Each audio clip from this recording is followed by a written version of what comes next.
All right, I do want to let everyone know about our upcoming live event. So if you are interested in seeing more presentations like this, live and in person, we do host an annual conference. This is going to be the Academic Center Summit. It's a professional development conference and also software training for our clients, but if you're not a client, there's still like just as much for you to do if you were a client. Lots of professional development. We've got some great speakers lined up, including our keynote speaker, Sandra McGuire. Mark has just dropped the link in the chat for you guys to see. That should be visible. That should be visible to everybody. So if you do want to find out more about that, we do have early bird registration going on right now, and that is until the end of the month. You can register for just $300. It's going to be held in Orlando, which is where our company is located. And it's going to be right on the grounds of the UCF campus. So we're going to have a really good time there, lots of networking opportunities, lots of professional development opportunities, and we also have a really fun and unique excursion. I know when people come to Orlando, they tend to think theme parks. We're doing something a little bit different. We're actually going to have an excursion, a boat tour of the Winter Park chain of lakes, which is a beautiful, beautiful off the beaten path part of the Central Florida area, and I really hope that we'll get to see some of you there. So check that out. It was a great time. The conference was a great time last year, and we're excited to be doing it again. All right, so welcome to the latest webinar in our Engineerica Education Keynote series. We are so pleased to be bringing you this complimentary presentation. Just a quick note about Engineerica. For those of you not familiar with us, we specialize in academic center management tracking systems for higher education. You might be familiar with some of our software applications, including Academia and AcuCampus. And of course, I want to give a special welcome to any Engineerica clients joining us today. And for those of you who are not yet clients, I do want to let you know that we do offer complimentary semester-long trials of our most popular center management system, Academia, and this gives you the opportunity to use it for an entire semester risk-free to see if it helps make management of your center and data collection easier. So if you're interested, you can email me and I can give you a little bit more information about that. That's rachelc@engineerica.com, and Mark has just put that in the chat as well. And if you're watching the recording later, we will put that link in the video description. So we started this keynote series for our clients and our contacts who just want to learn more about best practices and trends in higher education. And each month we feature a distinguished speaker to talk about hot topics in the academic support field. So keep an eye out on your email and on our social media channels, and we will make an announcement, of course, when registration for the next session opens up. And a quick introduction to myself. I am Rachel Cook. I am a client success manager with Engineerica, and I am also a former higher ed vet myself. I was a learning center manager for 6 years, and I am, like many of you, like all of you, very, very passionate about higher education and student success. So getting to host this series is a real treat for me. And of course, I also have with me my colleague Mark Kehoe. He is one of our technical support specialists, and he's here as my backup and to help with any technical issues that may come up. So with all that said, I am pleased to introduce you to this month's speaker. Comfort Olabuyi is an expert in academic support and student success. She currently serves as the Associate Director for Online Academic Support and Educational Technology at Florida Atlantic University, where she also teaches in the University Honors Program. Comfort earned her Doctor of Education in Leadership in Higher Education from Bethel University, focusing on developmental coursework for undergraduate students. With over 15 years of experience, she has led academic support initiatives at Palm Beach Atlantic University, where she directed the Office of Academic and Accessibility Resources and developed programs to improve student retention. Comfort has trained numerous peer tutors and coaches, created academic support curricula, and database-driven solutions to enhance student services. She is active in professional development and has presented on academic support strategies at national conferences. With that impressive resume, I am now going to hand control over to Comfort. Thank you so much. We are so pleased to have you today. Hello, everyone. I am excited to be here today. And well, thank you everyone for being here. Thank you, Rachel, for that warm welcome. I'm excited to be here, share what I am here to share, and just get to know my colleagues and you all as professionals better.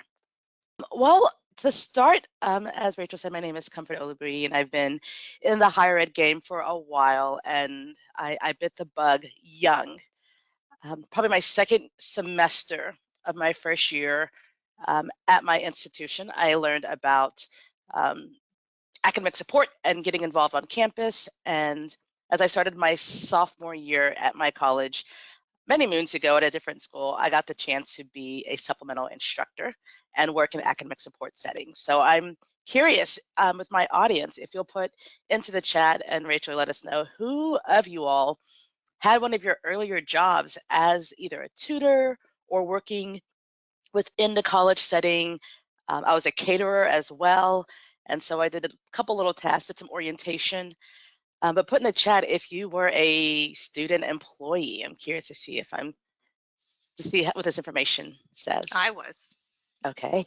Yeah, and I'm seeing a lot. Yeah, I SI leader. I was, and now I'm a tutor center director, campus Nice. tour guided, RA, SI leader. I'm seeing lots of RAs, Nice. tutors, SI leaders. For about 20 years, I was a student for a long time. My goodness, that's awesome. Awesome. Tutor and a writing consultant, dining hall, success coach, lots and lots and lots of yeses. Okay, so my people, I was a summer RA, which presented some challenges, but it was a great time. But I'm just glad you all are here.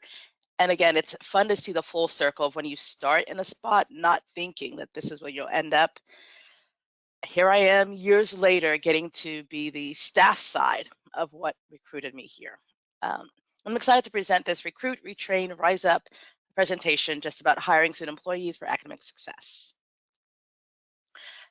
So my question, if you'll put this in the chat as well, what are you hoping to get out of this workshop? My questions are very interactive, so I'm hoping you all are engaging with me. What are you hoping to get out of this workshop?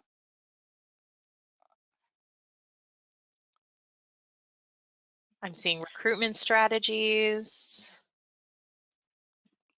better recruitment and retention ideas, better practices and new ideas for hiring, a place to start building a peer tutor program. I'm seeing recruitment, retention, hiring, new and different best practices, some thoughts on best practices, more effective strategies to recruit diverse tutors, Nice. interview techniques, some skills for recruiting passionate and dedicated tutors. Okay. Professional development of tutors throughout the semester, what others are doing and how we can improve the process. And I'm seeing some of that as well. Literature and research about student employment. Awesome. Oh, recruitment when pay is only minimum wage. Oh yes, yes. Okay, awesome. This is all really, really great information. We will have some more interactive and where you'll get to see others, so that way hopefully you'll get some ideas. I am going to be honest, I do not have the secret sauce. There is no, hey, this is how it's going to work. I do have some different ingredients I use in this recipe of hiring, but there is no one magic, here it all is. But hopefully just giving you the tools and ideas that will help you, giving you structure that'll also help you. And then opportunities to brainstorm and create strategies of your own that will work in your own institution is our main objectives and outcomes with this workshop. So just a bit about Florida Atlantic University, where I'm working right now. We have 30,000 students, 6 campuses, lots of degree programs. We just reached Research 1, which we're very, very excited about. But prior to coming to this large institution, I was at smaller institutions, less than 3,000 students, working within academic support. So I've seen both the private side and also the public school side. But within Florida Atlantic University, we have a large umbrella known as the Center for Teaching and Learning. And in that, we have got different centers. So we have our Math Learning Center that has their own hiring, our Writing Center that has their own hiring, our Speaking Center that has their own hiring. And then CLASS, which is Center for Learning and Student Success, which I'm part of, I do the online academic support, so making sure our hybrid and our distant learners have that connection to our campus, to one of our campuses. We also have business, engineering, computer science, foreign languages, and all the hard sciences or genetics or organic chemistry. All of that is housed within class. Since we started in 2011, we've had over 1 million visits. Just, I think last year, we pulled the numbers, we had 270 tutors across our center. So that's a lot of information to tell you that we've operated at a large scale. Again, at my previous institution, we operated at a small scale. I think I had roughly 7 tutors, 3 academic coaches. So it was a much, much smaller, even though we had multiple campuses. When it comes to recruiting, living in Florida, Disney is king in a sense. And the customer service is why people continue to come back to Disney. You can dream, create, design, and build the most wonderful place in the world, but it requires people to make the dream a reality. And you can have the best learning center, the most technology, the state-of-the-art building, but if you don't have the people there, it just is something shiny on the outside, lacking in the inside. So our goal is just to help you all fill that inside to make sure you radiate that customer service, radiate what is happening internally, externally to your students and to your community.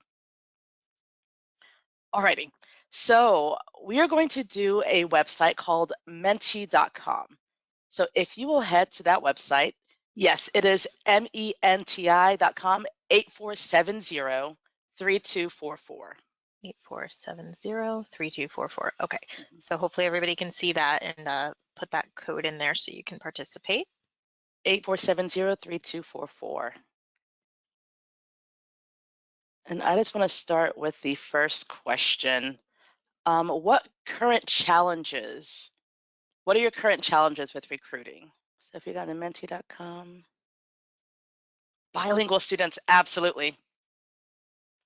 Creating the system, we're going to get to some of that system, absolutely. Salary is a hard one. Interviewees to show, yes. Oh yes, these are all things that we are all experiencing. I'm glad this is recorded so that way we can go back and see that we're all on the same boat. We're all struggling with a lot of the same issues. Pay rate, yep, pay rate was a big one. Availability, that is one that we haven't found a solution either, but we have found some different ways to adjust to that. Students not meeting the GPA requirements. Some of those are just needed. Competition with other departments, absolutely. Getting the tutor to get interested in students. And one of the things I'm going to tag on with that as I keep scrolling is you all are the passion. Your tutors have the passion. If your tutor is excited about where they're working, they're going to talk about it. They're going to. Awesome, awesome. All right, thank you for these. All right, my next question. Oh, we already answered. What are your current practices with recruiting? All right, we've got social media, word of mouth, absolutely. Other current practices. Getting professional recommendations, absolutely. Social media, word of mouth, hiring fair, awesome. I don't even think we've used that. Email outreach, absolutely, absolutely. Again, nothing I'm sharing is a secret sauce. Let me stop here. We're just going to pause that for a brief second and go back here. Okay, so again, nothing is a secret sauce. We've done a professor recommendation.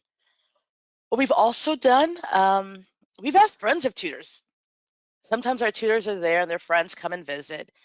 And sometimes smart kids attract smart kids. And we ask, hey, have you ever thought about applying to be a tutor? And we get them through that, make sure they know the information. The flyers and the emails, we use Handshake and Workday. We advertise through those systems. But that is a great idea to use the hiring fair. I've never done that. We might add that to our list of things. What we've started doing is visiting clubs and organizations, specifically of those subjects that we need the help with. So if you're struggling at humanities, is there an art history club that's meeting that you can send a grad assistant or you yourself go and say, hey, we are looking for tutors. We want more. Can you head out to the music appreciation club, the jazz ensemble, something of that nature? But getting involved and getting in their space, it's scary. But when you do that hard work, they're now recognizing they came to our space, let's go to their space. Alrighty, we've used two different methods before. We've used the come one, come all, and we've used the strategic method. With come one, come all, it is exposure to all of our support offerings. As I said, we had multiple centers within our department, and we had one shared common application where the student could say, I'm interested in writing, here are the subjects. I'm interested in science, here are the subjects. I'm interested in math, here are the subject. I'm interested in foreign language. The issue that we ran into was whoever was last on that list usually had the least amount of people to pick from because people were tied with that form. It's still a great idea because across the board, we could see where they were stretching themselves. If we're seeing, oh, this person wants to be a math tutor, a writing tutor, a language tutor, and they're a student leader in other places, we don't want to burn them out. So let's be cautious with their hours. But it was just great exposure that way. All students that were getting these email blasts, that they were hearing from the professors, they knew what academic support offerings we had. And perhaps that semester they were unavailable, but hopefully in a future semester, it still kept them interested to come back and apply. That come one, come all method, it led to a very diverse team. All ages, all races, all abilities. It was awesome. We covered a lot of campuses in a sense of, although we were mainly located in our Boca campus, we were able to offer online support in various other campuses without having to necessarily send a tutor there. We had lots of majors and allowed us just a greater campus reach, greater exposure. That led to a very large team. And when you're doing trainings for a large team, finding those common hours, those common times to meet, it can be a lot. We also made a strategic focus, where we looked at just the high DFW rate courses, and that was our focus. We've done semesters where we looked at large percentages of first-year students. If you haven't had the chance to connect with your assessment team at your university, I encourage you to do this. See what your DFW rate high ones are, and see if you've got professors that will partner with you to help support those courses. Also, first year, we noticed that there was a difference in DFW rates between our online modality versus our in-person modality versus our hybrid, and we've adjusted from there. So I encourage you, if you've used one, try the other. If you've tried both, kind of pick the best of both worlds to see if maybe that will help you all as you figuring out your plan of attack. But our goal was all our undergrad students. That was our focus. How do we help and support our undergrad students, regardless of modality? But we focused on our DFW rates and trying to cover as many campuses as possible. So we picked from best of both worlds. The reason we did this was just to help students, obviously, to normalize support, create an impact on campus, which is our mission, and in all the ways possible. For the person who is starting out, if they are saying, I want to start out, I need a plan, it goes back to your why. I mean, Simon Sinek, start with your why, remember your why. That is super important. This is our mission. This is our reason. Student success is our purpose. And so everything we do, it goes back to, is this focusing on student success? Every choices we make, every decision we make, it goes back to our vision. Are we making sure we're being the hub of Pure Lead? Are we making sure that we are working together collaboratively? Are we embodying our values into our training, into our environment, into everything we're doing? So always make sure to go back to your why, because if you don't have that as your foundation, it's going to create trying to do everything for everyone and landing on nothing. Alrighty, that is a quick pause. Rachel, are there questions that I can try to answer? No Oh, questions? not at this time. Sorry, I was Okay, double muted. okay. So, recruiting. Um, so professional development starts now. With every announcement, we drive them to one location. We haven't perfected this. Again, we had that long common app. We've now worked and moved it to our handshake where we have it so that way all the information is right there. Make sure that the job description is clear. We explain, we give them the expectations. We even have tentative training dates and a place for them to schedule. And that's all within every information we send out. If we say, hey, we're interested in you applying, we make sure that whatever website they go to, which in this case is our handshake, it has everything needed to do, including here is what a typical time frame looks like. And time frame, I mean like, hey, if you're working 5 hours a week, here's what this looks like. It could be 2 hours one day, 3 hours another day, or 5 hours in one day. We help them see so that way as they give us their schedule of availability, they know what we're looking for. We do training usually the week before classes start, that Friday before classes start. We do 2 half days before we've done 2 full days. In the spring, we've done half days and we've done Canvas as a support. So we use all the different modalities primarily so that way students aren't driving back and forth to campus multiple times throughout the week, but we know being together is important. We have done trainings completely virtual, but synchronous, and we also have asynchronous components as well. But as long as everyone who applies knows that, hey, here's what I'm expected to do, here's how it's structured, here's where I schedule my interview in one spot, that's going to help cut down a lot of the back and forth emails. And just giving that clarity to them ahead of time. Within our interviews, we ask for a demonstration of their subject, 3 to 5 minutes. It helps us also identify presentation skills, communication skills, making sure that we're hiring students who understand and can explain. It allows us to recognize what areas we want to improve upon in our trainings to make sure that these students, our student employees, have that foundation now before they go into the workforce. And we also get our faculty involved.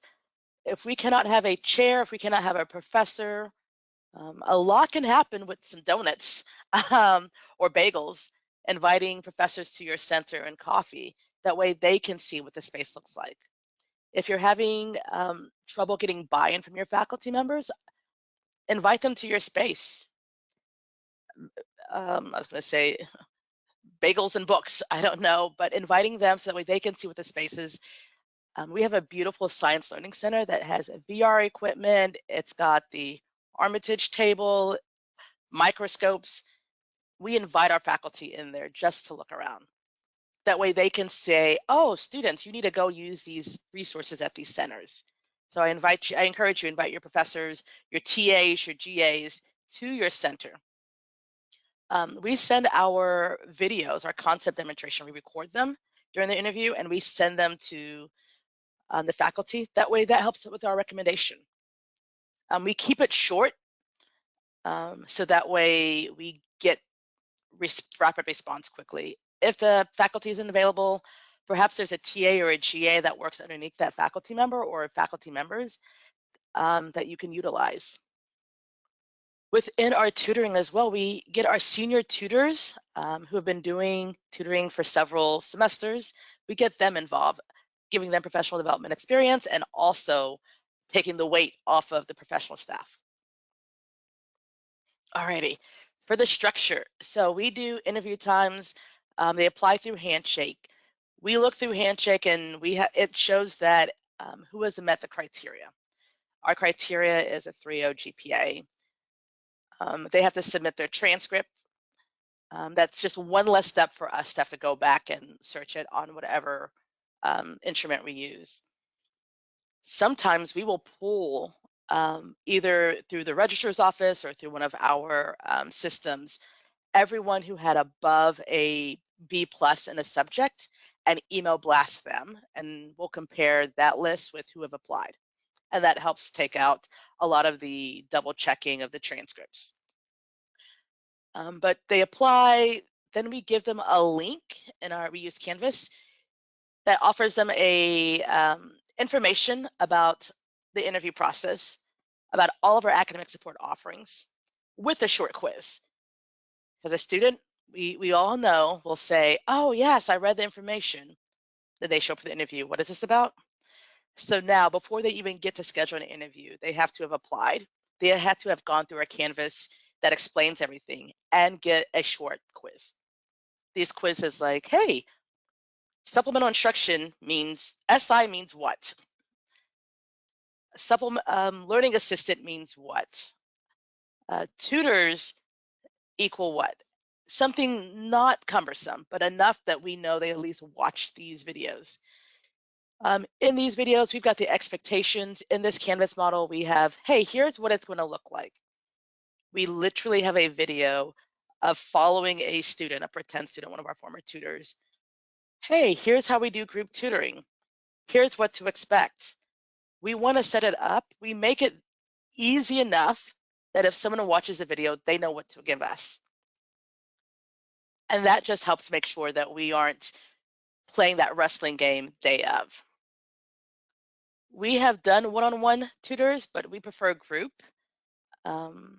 If it comes down to one-on-one, and that's the easiest and the best, use your senior tutors, your peer support members to help you. That just takes the burden off of you as a professional staff. Group interviews allow for that interpersonal and interpersonal development to happen. You can see what skills are happening. You can see what eye contact is or isn't happening. And it just allows insights into also improving our future trainings as well. So interview, we do a brief introduction because they would have read through everything and saw everything on the Canvas module. We have our group interviews. Sometimes it's mixed subjects. That way it keeps it spicy and everyone gets to learn something new. We also give them some topics in that Canvas module where it's, here's an expectation. You will come in and you will have an introduction. We give each student 60 seconds to introduce themselves. We want to make sure they can hold a conversation on their own for at least a minute. We tell them to include a fun fact. We briefly go through our different areas, but we don't go in depth because they have read it already. They've done a quiz already. And in that Canvas module, we give them some possible subjects that they can do for their concept demonstration. I think for Spanish 1120, we say, hey, help us see the difference between IR verbs versus AR verbs and ER verbs, and give them a brief demonstration. And that's what they're going to convey to us in 3 to 5 minutes. But we conduct group interviews. We have a group activity as well. We do this, again, to look at our interpersonal skills. Who is listening? Who is looking? Who is showing just good people skills, amplifying the voices that are quiet? Who is shutting down everyone? Because if they're going to shut down everyone in a game playing Legos or build a tower, that's indicative of what might happen in a tutoring session or an SI session. We've done some of these completely virtual, our interviews. So puzzles, I think Google Art has a way that you can do a puzzle, and a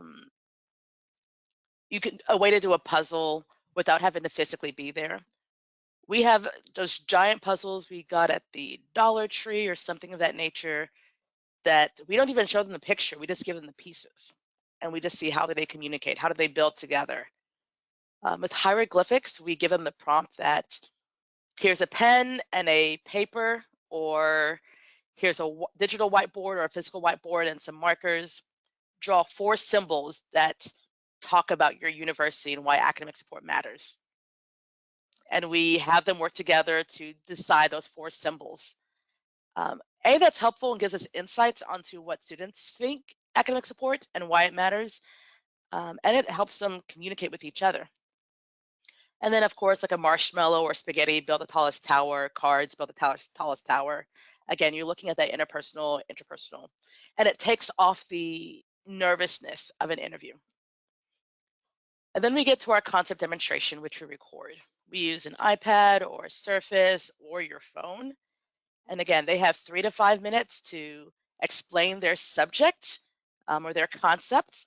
And what we do is we email those videos to the professors that we've made contact with that have said they will serve as a resource for us. And at the end of every interview, we always have a wrap up with Q&A and also just a timeline of next steps. In the past, what we have done is embedded in the Canvas portion before they get to the interview some sort of self-assessment, whether it's DISC, whether it's IMBT, IMBTI, Enneagram, something of that, Strengths Finders, or Strengths Quest, because that's just helping them learn more about themselves. And again, purpose is student success overall. Alrighty, so recruiting and compensation, budgets are tough, budgets are tight. Yes. Ideally payment, they really want money.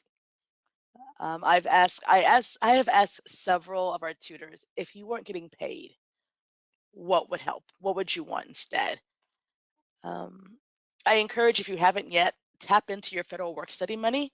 Talk to your financial aid office to see if there is a federal work study budget for your office that you can utilize to help recruit and offset the cost of your budget. Sharing department resources. For instance, if you are supporting a lot of your science courses, talk to their department and say, hey, is there any way you can help cover the costs of the tutoring if we do all the training and we get the connection? They may not be able to cover all of it, but maybe part of the cost. External resources and partnerships. Is there a library next door? Is there a church or nonprofit next door that has resources that you could say, we're going to offer tutoring in these locations for these students and for the community perhaps, and that way their resources are covering yours. Again, it's something to explore, something to think about. I was surprised at how many students wanted to volunteer to tutor, and most of those who wanted to do that were trying to apply for med school. Medicalaid.org, they talk about the importance of having volunteer experience. Yes, in a hospital is great. Yes, in a doctor's clinic. But being able to do that community engagement with their peers could be a way to help your budget, especially if it's non-existent. But that community service, that community engagement hours could go a long way. Alrighty. Now, before I get into this retaining talent, I'm curious, what do you currently use? So in your chat or in our chat, put in how you currently retain your talent.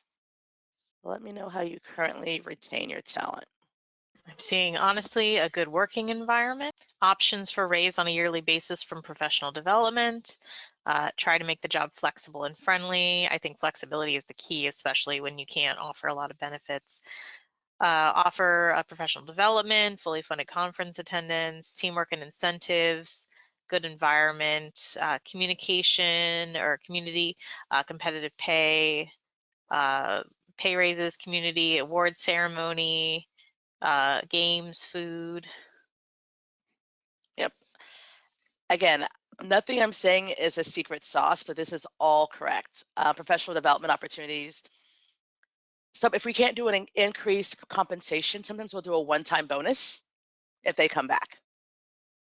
So it's, hey, thank you so much for completing all of your trainings. We're going above and beyond. Welcome back. We're glad to have you. We're going to give you a one-time bonus. And we're going to keep you the same rate, but there's that bonus. And so at least it's something. Certifications. That's something that's really, really big within our department, within what we do is certification. For those who use LinkedIn Learning, there's some great badges in there. So I would encourage you, there's some free ones if you don't have LinkedIn Learning that you can use and getting them certified. So I would say check with your institution, check within your human resources department to see what are badges that faculty and staff have access to that can also be given access to for your student employees. Mentorship and feedback is a really, really big one. Again, this is it's not a personal job, but it is personal in the sense of you're seeing these employees weekly, multiple times more than likely. You're getting emails from them. So you're building this relationship. And as you are training them, as you're giving them evaluations, you're able to speak life into them and encouragement to them. 2 days ago, I had a Zoom conversation with an employee, a student employee who graduated 2 years ago. And she's like, Dr. O, I remember in our evaluations, you gave me some really good feedback. Can we Zoom? I'm applying for a new position. Is there any way we can use any of that evaluation information into a recommendation letter? Again, I haven't talked to this student in 2 years, and the fact that she remembered that dedication and time and energy I put in, that we put in, that means something.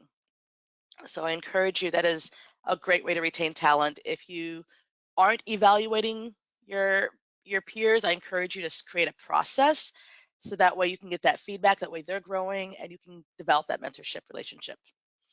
As stated earlier, flexibility is key. It's super key.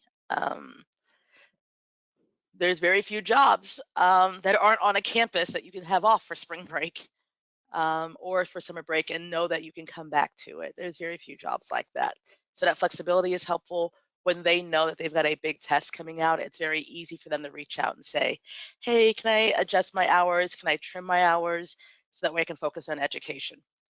Very few external jobs will allow that to happen. So a big thing. Natural knowledge of additional resources. This is super, super helpful because students don't realize what they don't know because they're in your academic learning centers. Whether you're in a large school or a small school, especially in a large school, a student may say, oh, I'm struggling with financial aid, I'm struggling with my mental health or something of that. We all who are conversing with our colleagues can identify certain people, certain resources at each of these locations. And now they can leverage our contact, our network to go and get the support and help they need. Countless times I would have a student say, wow, I don't know how I'm gonna afford this semester. And I could easily say, remember who came and spoke to our training? Go and see them at the office. I'm sending them a message right now. That natural knowledge of additional resources rarely exists outside of working within a educational format. A possible way to retain talent, especially when funds are tight. We haven't explored this, but we are exploring this, is getting them access to parking, like a reserved parking spot. That is premier, and it is hard to come by, but we are exploring what is it possible of getting one spot or 2 spots. And whoever has come back the most, their name gets entered into a drawing, and that person gets that spot for the month. I had one grad assistant say, if you couldn't pay me, but you could get me a guaranteed parking spot, absolutely. And I was shocked, but it's possible. So parking is a big one. That could be a possibility that could work on your campus. And again, that appreciative and supportive environment, going back to Tinto's philosophy on sense of belonging, when they find their home, their niche within their university, that support where they are getting supported and they can offer support to others, it just keeps them coming back for more and more, along with that mentorship, along with that engagement. All right, for rising up and recognition, leadership roles and promotions. If you cannot physically or financially give them an increase in their salary, perhaps a name change or a title change, because that's going to look really, really good on a resume. They went from a peer tutor to a peer tutor leader to a senior peer tutor leader, and you're giving them these responsibilities. You're getting to take things off of your shoulders. You're getting to give them an opportunity to step up and rise up. And and lead in a different way and enhance their resume. Using various platforms internally at the university, I'm sure there's a university newspaper and newsletter that goes around highlighting those names of those peer tutors that are coming back, those support team that are coming back. Hey, we want to highlight the following people who are in their third semester, fourth semester. That's exciting. If you can get into the op-eds or into your local newsletter and put that information in there as well, that's exciting. They can send that home, send that digitally to a family member. This past Christmas, I was visiting my family, and one of our neighbors had gave my mom a clipping she had of me when I was in third grade for my first play as I was Pippi Longstockings. Why she had this clipping, I do not know, but it brought a sense of pride of, wow, you actually remembered and you cared. So local newspapers would be great, internally newspapers, digitally, social media shout outs are a great way as well. Just rising up their name outside of your own realm of influence and own sphere. Exclusive opportunities. Oftentimes we as faculty and staff members might hear, hey, there's a speaker coming on the campus or a special opportunity to meet the president or a meal with the president. And it usually gets trickled down, and ultimately, usually there's times that no one can go. If there is a way to communicate to the deans, to the VPs, hey, if there's any extra space available, we've got some students that would want to be part of that. Please let us know. That is a great way to offer your senior peer tutors or outstanding peer tutors an opportunity to say thank you. Hey, we can't go to this presidential dinner. Would you like to go? Hey, we've got a great speaker coming in. I know the tickets for students are $20, which is cheap compared to the entire community, which is $50. We have some free seats available. Would you like to go? So it's utilizing those natural resources that already exist and giving the students a chance to get into it. Again, mentioning local conferences, getting them exposure that way. I actually have a rule. You have to have worked for me for 2 semesters before I'm willing to write a letter of recommendation.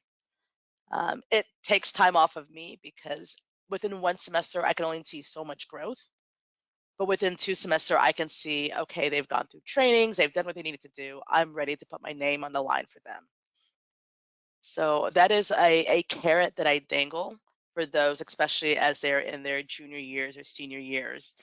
Now, if they only had 1 semester, they applied last semester. I'm like, I'm glad you're here. That's what I'm encouraging them. Make connection with your faculty and staff members because they're going to be your letter of recommendation, not necessarily me, because I don't see you as much. Building those community connections. So similar to those exclusive opportunities that happen within the university, our universities are often encouraged to attend some community nonprofit engagement pieces. And again, sometimes those seats go unfilled. Here's a chance for you to bring in a student who might be passionate, a senior leader that might be passionate, and give them and offer them that seat at the table.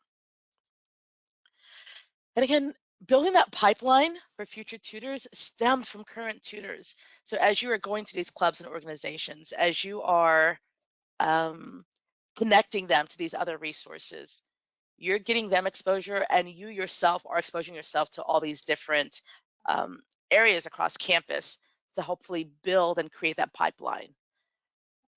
It's wonderful when you see a senior graduating that's president of the accounting club talking to first year and second year folks at the accounting club saying, oh, as a tutor, here's what these experiences were like for me. That's just going to influence them to also become a tutor. All right. Before I jump here, I feel as any questions? I feel as I've been talking a lot. Yes, there have been a few questions. I'm not sure if we have time to pause for all of them at this time, but let me get back to the first one we had, because like I said, we've been flagging those. So let's see. Wait 1 second here. Okay, the first one is, do your demonstrations involve on-the-spot demos, or do they have time to prepare ahead of time? We let them know what concepts to prepare for. Just some very light level concepts that they should be familiar with and can be explained within 3 to 5 minutes. But they have to do the demonstration in person on the spot. We have had people come with prepared PowerPoints. When it's too prepared, it takes off a lot of the engagement pieces. Within that 3 to 5 minutes, if we know there's a lot of writing involved, we give them a 1-minute setup time. Or they'll have their notes available they can use and refer to that. But we want to see how they are going to conduct a tutoring session. All right, and then the next question is something I would love to know would be how large other attendees' teams are. So this is something that if people want to put those in the chat, we can read some of those responses later in the questions box. For reference, I have 46 peer tutors in our tutoring program and also run our academic mentoring program with 5 faculty members and 3 peer mentors. So hiring, recruiting, and training 50-ish people total.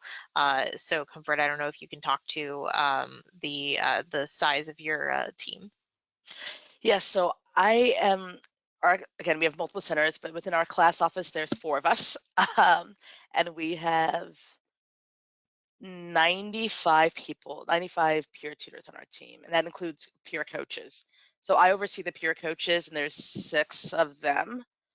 And then I also oversee our e-tutors, which are 28 of them. And then our science, our associate director who handles our science learning center, she has 35. And then the person who handles our business engineering, computer science, and language, I think she's at 25. And so I think collectively we're somewhere in that 90-something range. And it's hard. We did have a good amount of returners, which we're grateful for, but we have started to utilize our senior leaders of like, you've been here for 4 semesters, you've helped lead training, you can help lead hiring. Yeah, and I'm seeing some responses that run the gamut in size. I'm seeing one person say they have 3. Another person says I have 115 tutors and run 2 offices for a total of 150 student employees. In the Writing Center, I have a student staff of 18 to 25 students, but their entire student body is 1,200, so that's actually a pretty high percentage there. We have 88 peer tutors in a variety of subjects. So some good answers there showing us. I'm seeing team sizes 30 tutors. Other areas have 100 total. My writing center is small, 9 part-time student employees, 6 graduate writing consultants, 3 undergraduates. In some places that would be very well staffed actually. It's very interesting, the variety of responses there. All right, and the next, did you want to move on or did you want to take maybe one more question and we can save the rest for later? I have 2 more slides, and then Okay, so let's do that. Let's do that. We will get to questions. Don't worry, everyone. Awesome. Thank you so much again for this engagement. I love it. I love it. So I would say next steps for those who are starting fresh: establish your plan and your focus and your mission. So establish that foundation is going to be super important. Figure out those finances piece of, hey, how will we pay for this? And again, I think someone said they're starting brand new, so it might just start off with volunteer, looking at your high need courses for your first time students. And you might start that way and then grow. Tracking your data is super crucial because that's going to serve as justification for more funding. So if you have a brand new tutoring center, and you've got 4 tutors that agree to give you 4 hours on 4 different subjects each week, manageable. Track everyone that comes. Have a sign-in process, have a Google form, a Microsoft form. So then you can track with your assessment team and show, hey, here's the people, the unique people, the amount of people, and here's how their grades change. Here's how their sense of belonging felt. Here's how their confidence in the subject felt. So in the same way you're tracking their data, you're also not surveying them to oblivion, but having those surveys and checkpoints so that way you can match the data with what they're saying and the growth that's happening to help you with funding. Identify your timeline is another big one to think about. How do you want to start the recruiting process? We have not started ours. What we have done is put it onto our handshake. And to me, I'm like, we're behind, we're behind, we're behind. But I also remember we're not hiring for the summer. We keep our current staff and see who wants to come in the summer. But our main focus, which will be in the fall, we will hire deeply in the month of July. And that's when we have some in-person interviews and a lot of virtual interviews as well. Utilize your established platforms. So if you want to have everything going through Canvas, there is a way through the Canvas app that they can sign up for tutoring or sign up for an interview. Bookings, if you've got Microsoft 365, that is a possibility as well. Calendly, I think that can be free up to a certain number of people. So if you're at a smaller institution, that's a great one. So there's different platforms that are free, but there's also different platforms that your institution currently uses that just talking to the rep might be able to add on a widget or something that will help you put everything in one spot and have them sign up for interviews. Don't forget to celebrate what you have done and with those who have done the hard work. In higher ed, we are going from one semester to the next semester, to the midterm, to the final, to the next semester, to the midterm, to the final.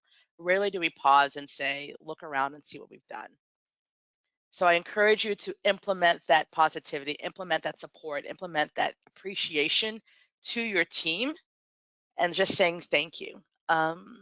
Someone mentioned earlier that they love, as their stress reliever, playing video games.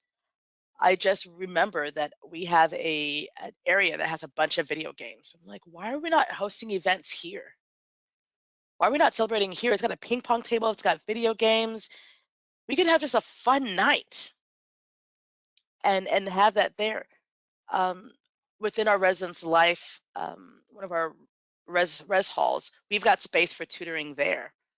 Why not have events there and use some of their budget money to fund it and just have celebration there? So utilizing those platforms that you have and celebrating. And then, of course, making sure to report out the good work that your team is doing so others may know, others may have buy-in, others may elevate that as well. If people don't know the good work you're doing, how are they going to get that message out to the greater community? Okay, I've got one last takeaway. If you will go to mentee.com, that's still open. And let's see if this makes it. We're just going to go to the last question. What is one idea that you could easily integrate into your current recruiting, retaining, or rising up process? That's mentee.com 8470-3244. What is one idea that you heard from someone else that you could implement quickly? Group interviewing, yes. Timeline. Because if they can't make the timeline to even show up for training or their availability, we started asking for their availability early. And we can look and see, hey, you said that you only want 2 hours a week, or you've blocked off your entire semester, or your entire week, except for 1 hour on a Friday afternoon. We're going to save ourselves the energy, save you energy, and not have that interview, but encourage you to apply a different semester. Evaluation process, tutoring demonstration, rising up. The LinkedIn badges, absolutely. Providing more information before scheduling. Yep. Yeah, hiring fair. That's number one on my list of, hey, we know they're happening, so let's make it happen. Awesome, tentative training dates. Awesome. All righty, let me go back to, again, this is the free resource I use. If you can't answer, I apologize. I did not realize how big this team would be. Exciting to see everyone. But mentee.com, Mentimeter, if you have less than 50 people, that's a great one to use. But I do want to stay connected. That's my email address. Please find me on LinkedIn. Happy to share more resources, connect with you more, answer other questions. happily. But I want to just leave you guys with, again, what Walt Disney says: you can dream, create, design, and build the most wonderful place in the world. It requires people to make that dream a reality. And also to always remember your why. So that's a lot, but yeah, Beautiful. questions, yes. Thank you. Well, we got lots of questions here. Monique raised your hand. I messaged you privately, but if you do have a question, you can send that to me in chat or put that in the questions box, Monique, if you're still with us. But let's get to some of these questions. Brandon asks if you could repeat some of the personality assessments that you've used. Yes, we've used Myers-Briggs. I want to use DISC or Strong's Interest Inventory. There is a cost with Strong's Interest Inventory, but it's an amazing tool.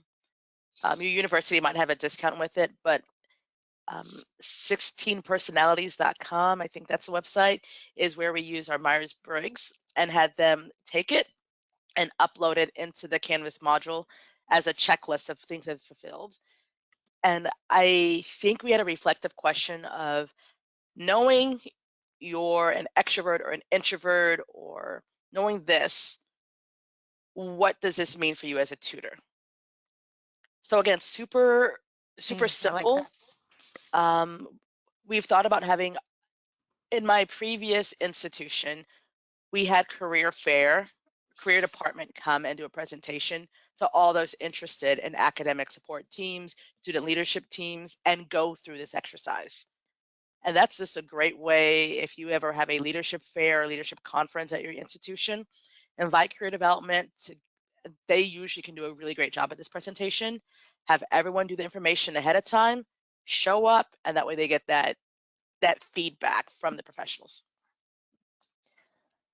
Awesome. And then our next question is from Sarah: who comes up with the concept demonstration topics and who evaluates how they do on those? Because I could ask someone to demonstrate calculus, but I would have no idea if they got it right. And I laugh because one of the centers I ran was an all subject tutoring center, and there were some subjects I knew a lot about and some that I was like, if you got an A, you probably know way more than I do. With those recorded, we send them to the faculty and staff members. I've learned a lot about the 4 chambers of the heart that I never knew about because I never took biology when I was in college. So if they can explain it to me, and I have a good understanding of arteries take it away and I think veins bring it to it, I was like, there we go. If you can explain it to me who has no idea, we're on to something great. But I'm hoping that we will do this in the future, where we invite our faculty and staff to our center with some cookies and coffee and just say, hey, can you take 10 minutes and go and just watch these presentations and leave feedback? That's a great idea. Yeah, I like that idea a lot. Yeah. Annette asks, what are your thoughts on hiring selection? Example, when hiring a math tutor with people skills being equal, what are your thoughts on the spectrum of high skill set, someone who passed calculus and is thus able to serve students in a wider spectrum of courses, versus hiring a math tutor who passes a lower course, general studies or math or quantitative literacy, to offer then the experience of being a student employee and the personal enrichment that provides?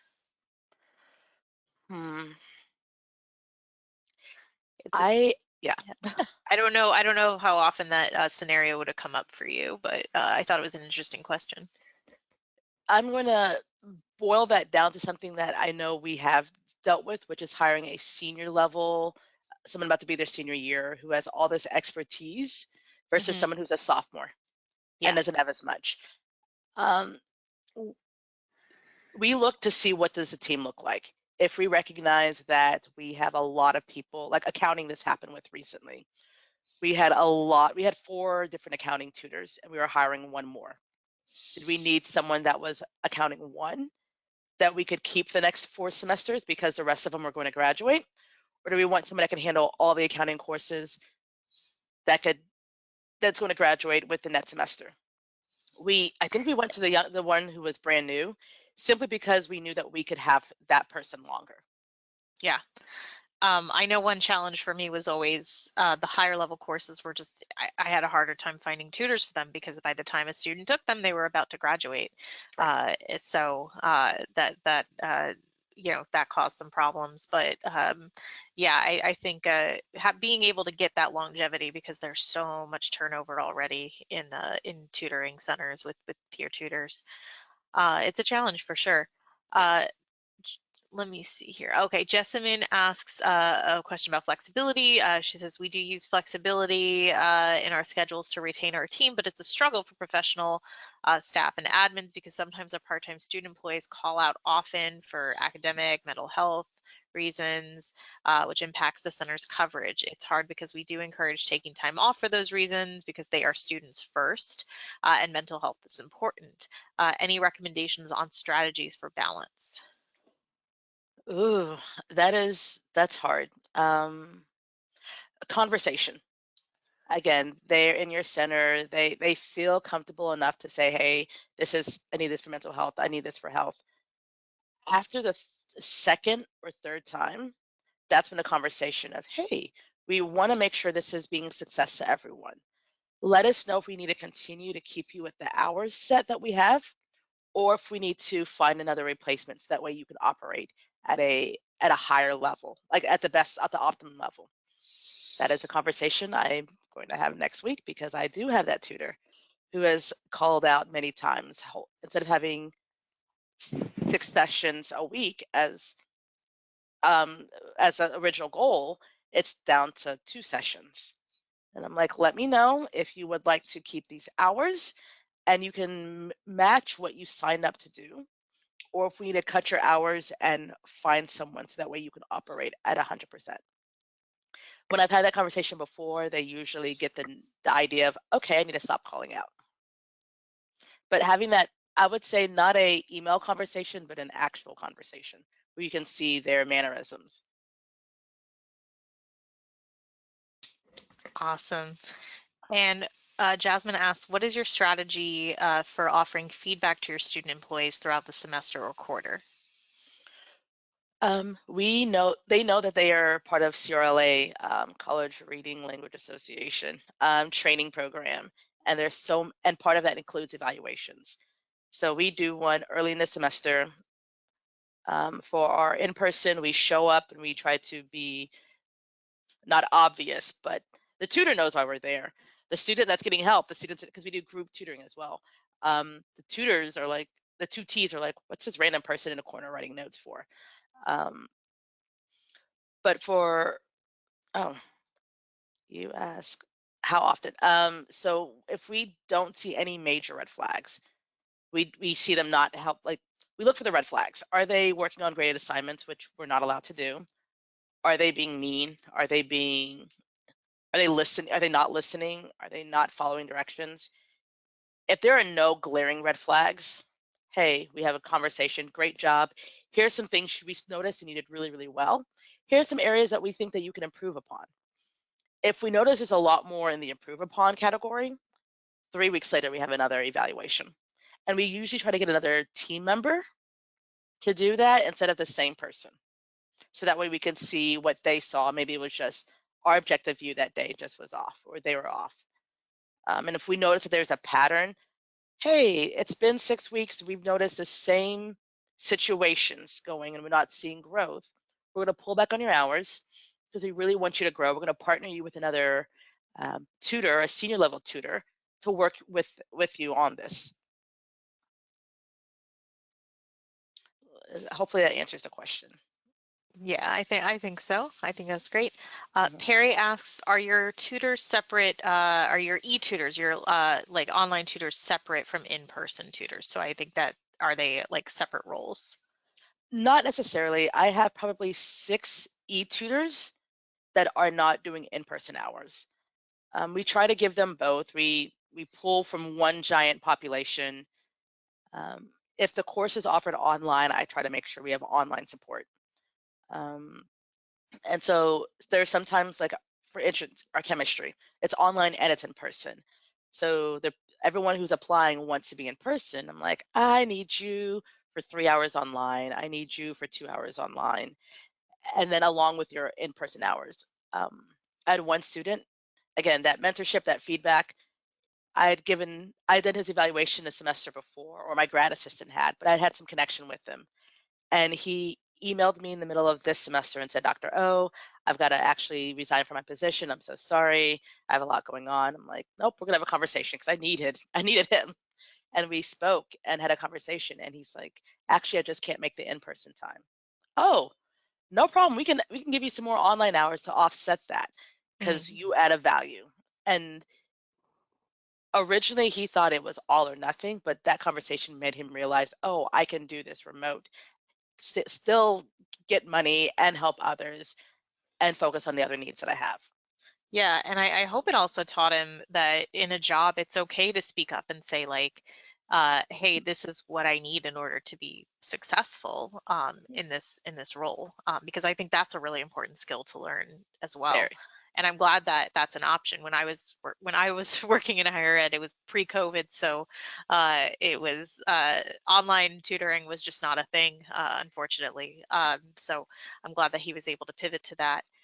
Sarah asks, how do we get more student engagement when it feels like we are at a standstill with the SI program and tutoring program?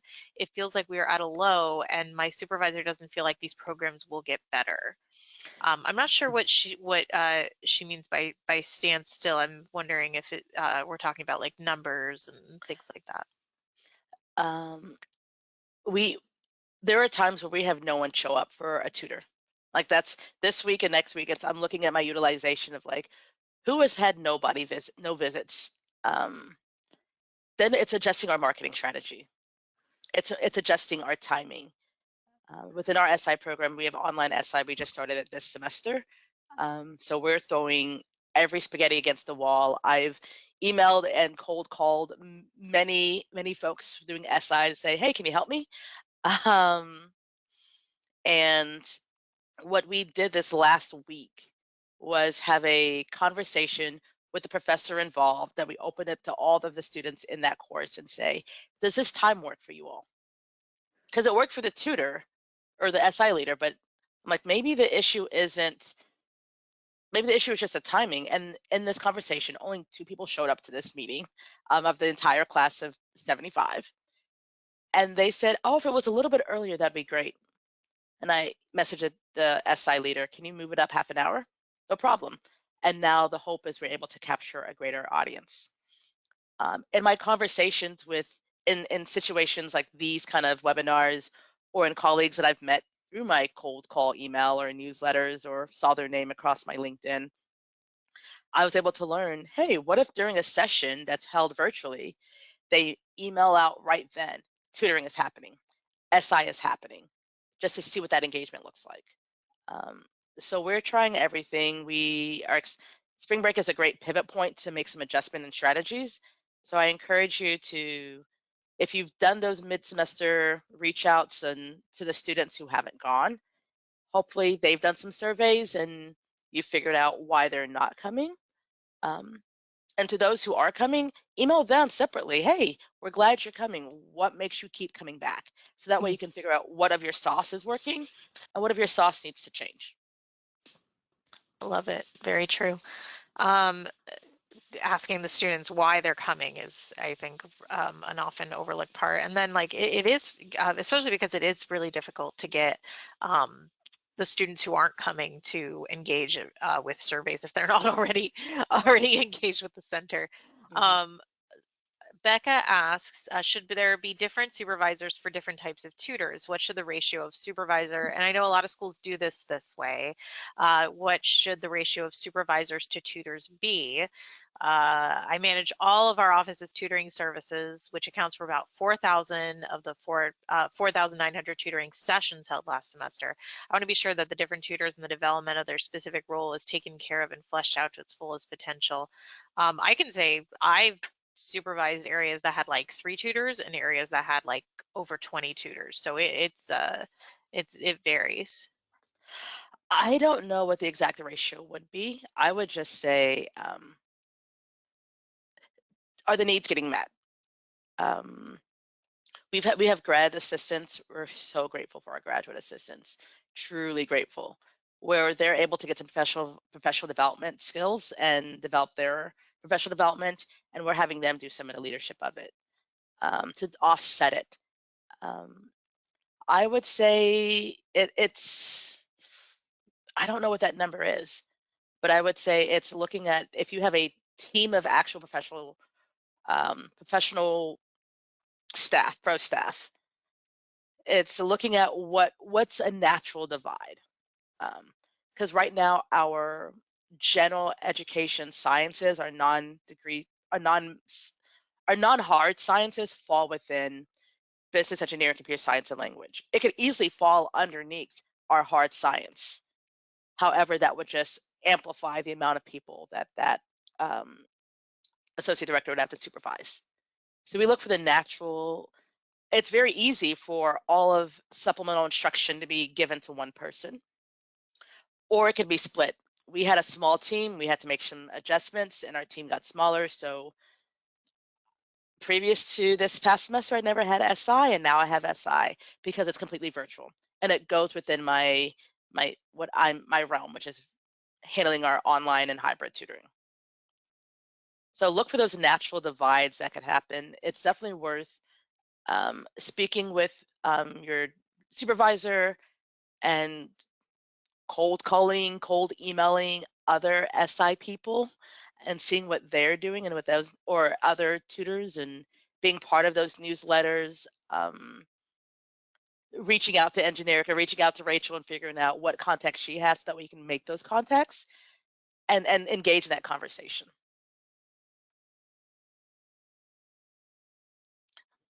Hopefully it's okay to put you on blast, Rachel. Just reach out to Rachel.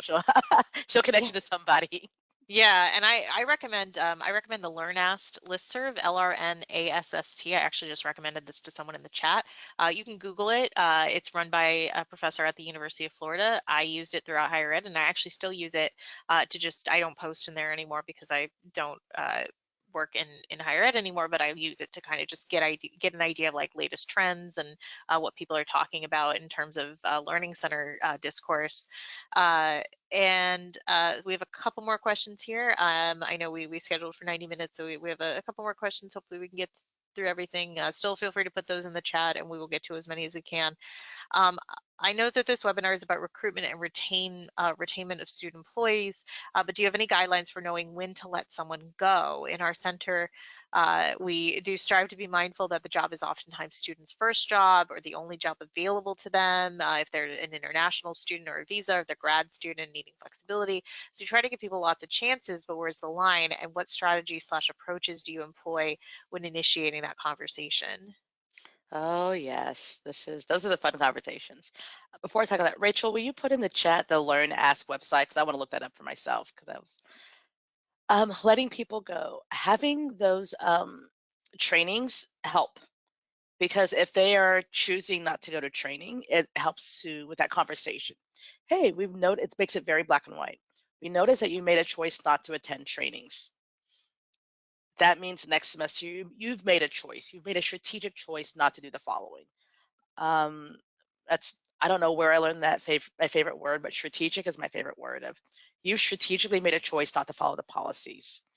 You've strategically made a choice to ignore what the trainings have shared. You've made a strategic choice to ignore the feedback. You've made choices that have led up to this decision, and that kind of puts it back in their conversation, their field. I've had those conversations. They are hard, but if your why, if your purpose is for overall student success, helping that student employee, even if they're brand new, see the strategic choices they're making and how it led to this decision will help them in the future. And that is said as someone who was in a position as a student several years ago where I was making strategic choices to almost get fired, and then had that conversation and rallied back very, very hard and was able to keep my position, not as a tutor, but as a different position. But it's like, all right, I see that I messed up here and I messed up here. And it was clearly laid out to me linearly, where it's not about personality, it's not about anything, but it's, hey, you made a choice not to do this. You made a choice not to do this. You made a choice not to do this. And in those choices, that's where we are here today. Yeah. The next Yeah. choice is, the next step is to let you go. Oh, no, I can do this. I can fix it. I can fix it. And I had to meet with someone regularly and showed my growth and potential and ended up becoming like an outstanding employee later on, which was like, yes, redemption. But I had to have that hard conversation. Yeah. Yeah. That's very, very humbling. I think it's good to give as many chances as possible and to um, lay out those expectations clearly so there's no surprises at the end of the day. But yeah, that's tough when you have to do that. Um, Judea is asking about, I think, referring to the question about like if SI is not being successful, like if there's low attendance, what if we change the time and the marketing strategies and it's still low? I think that's probably going to Oh, depend on a lot of factors. Um, lots of factors. Faculty engagement is a big one. How much is the faculty pushing it?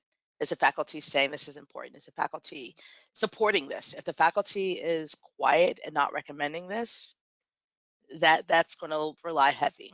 mhm. I What we did previously within our program is we dialed back on a lot of our SI programs that we were not finding success in and focus on the ones we were. And Mhm. then when the faculty that we dialed back from said, "Where's my SI leader? What happened?" I'm like, "Well, we noticed strategically that you did not, that our SI leader would make announcement and you wouldn't let them. We noticed strategically that you didn't want to meet with the SI leader." And that's what has led, and I wouldn't use the word strategically with a faculty member. Um, that might be a little condescending, uh, but it's helping them realize, hey, this is the SI model, and you made it seem as though you didn't want this. If this is something you want, we are eager to have it back. Here's how we're going to do it Yeah, moving forward. absolutely. And then Perry asks, do faculty let TA or tutors come to class to encourage students to come to the Science Learning Center? We do with all of our SI announcements. We always push all of our tutoring options. All of our SIs also have tutoring hours.